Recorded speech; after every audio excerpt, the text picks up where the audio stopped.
Well, this time last year, we hadn't long been doing the leadership team. That was a thing where I brought in, I performed a team of 5 people to Mm. basically be the business.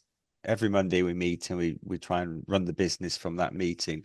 Um, and at least 3 of them are line managers or have been line managers, and I'm a line manager. And I guess things were coming up in the meeting that I mean, there's always problems with staff. If you've got staff, you've got problems. But I felt that I'd never had any management training.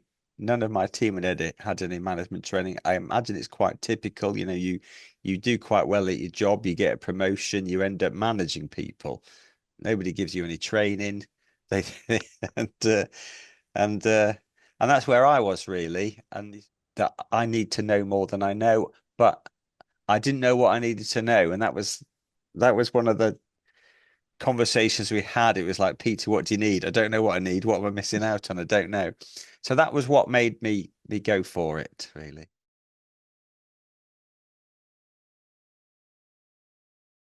There is a bit more like we know what we didn't know.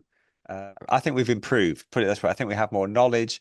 I think we have I think part of what we did was sort of reassurance that actually like our values, that side of things, I think we had quite we were good. I mean, there's a lady who was he's not in the leadership meeting actually, he was in our training, and like something as simple as like she was going to try and help someone she manages by taking a task off them because they didn't want to do it and had other work to do. And then basically during one of the session breaks is, what am I doing? I need to be talking to them and say, no, this is why can't you do it? This is your task. And basically, it's obvious stuff, but basically, don't take the work off them. That's not managing. That's just making their life easier. So there's that, and I would say other people had picked different things out of it. For me, the radical candor thing is something that I need to, that was quite a big learning because I could see myself in the so-called ruinous empathy. I do drag towards trying to make everything all right for people, and that's not always everything isn't all right, and you can't pretend it is everything is all right. So, but it's not it wasn't like a light came on. I think it's a gradual. Um, I think the light that did come on in a way was that it is just an ongoing. Um, you can give you the tools, but you never stop learning. There's always different problems. It's how you cope with the problems. It helps you cope with the problems that come up. It doesn't Mm. stop problems coming up.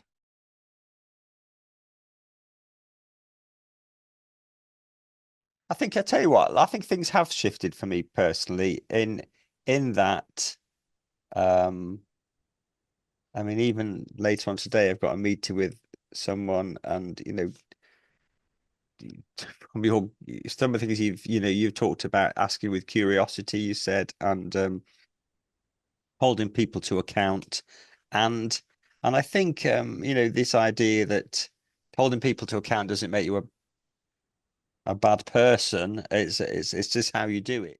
I guess it's made me think more about the strategy of having these difficult conversations, and and even if it's awkward, you've got to, you can't let people off the hook, and you can't let yourself off the hook, really. You've got to,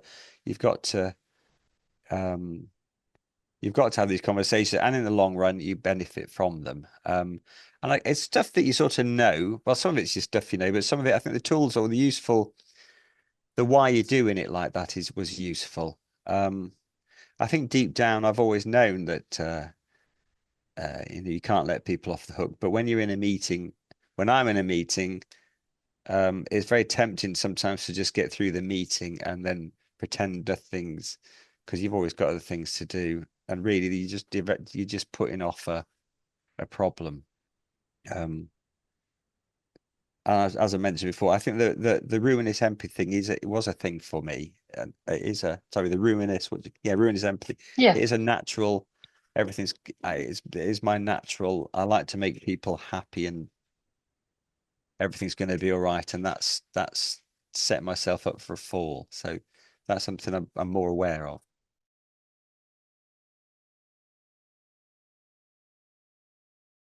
a bit more self-aware in a way. I didn't, a bit more that I'm how I am is a bit, you know, you didn't quite. I was very people orientated. I expected to be maybe a bit more task and people than I was. Um, yeah, I don't know if it's affected my. I mean, Chris, my colleague, was very. He was on the task orientated thing. That definitely felt. That wasn't a surprise, I would say. I don't know if I've actually made a difference in how I communicate with him. Maybe it's really hard to know, Lisa, because I think you slip into your relationships like an old pair of gloves or something. You straight away, because whatever, so I've mentioned Chris, so whatever his rating is, I still see him as Chris. Yeah. But it probably has helped. It has made me think a bit. I thought it was very fascinating that five people had came out of the seven who did it, came out with exactly the same disc profile. And I was thinking, well, is that because we're accountants, or is that because I like the sort of people there and that's who we've hired, or what? Why is it? But I don't know if it's made me too conscious of it.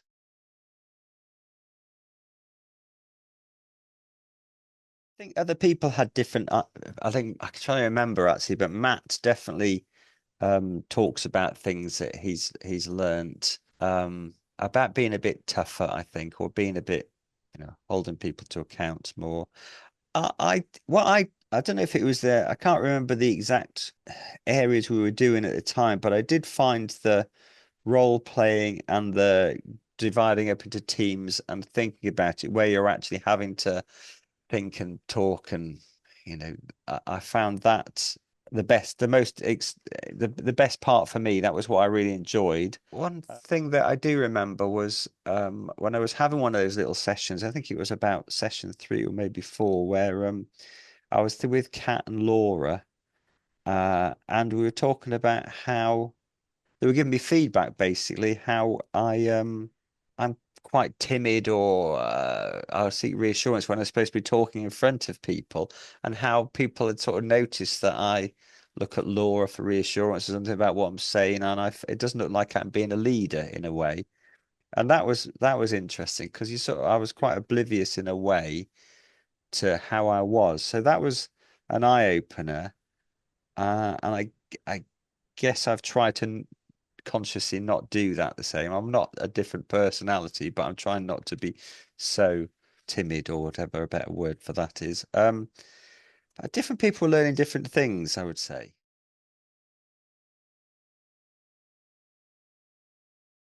But generally, I think it was good for team. It was like a team building exercise. We were all in Mm. it together. That pairing off and going to three twos and threes and talking about some of the things we've done afterwards helped with the team, helped probably understand things about each other and about we've I've been a director for about 20 something years, and so I've got rid of a few people, had various issues, and I can see some of the big mistakes I've made looking back. And I think if I'd have had this earlier, uh, you know, that might have helped. In fact, it would have been more obvious why I was failing.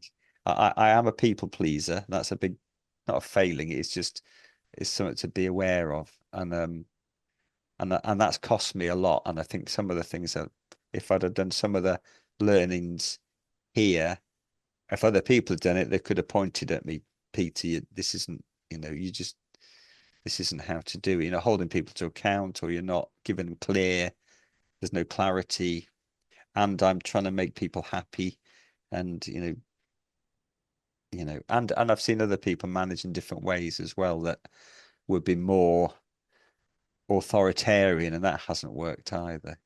But so I think it gives you the tools. I think it was been good for team building. I think it's a positive experience, and but you have to go and do it afterwards. I think it's taught us what we should be doing. It hasn't made us do it. I think, but it's made us aware. It's given us a baseline of like what we should be doing. we all like you. Did that and that helped. I like the style of it in a way. It was supportive, but I think we definitely got value out of it. And people, I think it's almost subconscious. People are thinking about some of the things we went through when they're like doing the one-to-ones with people.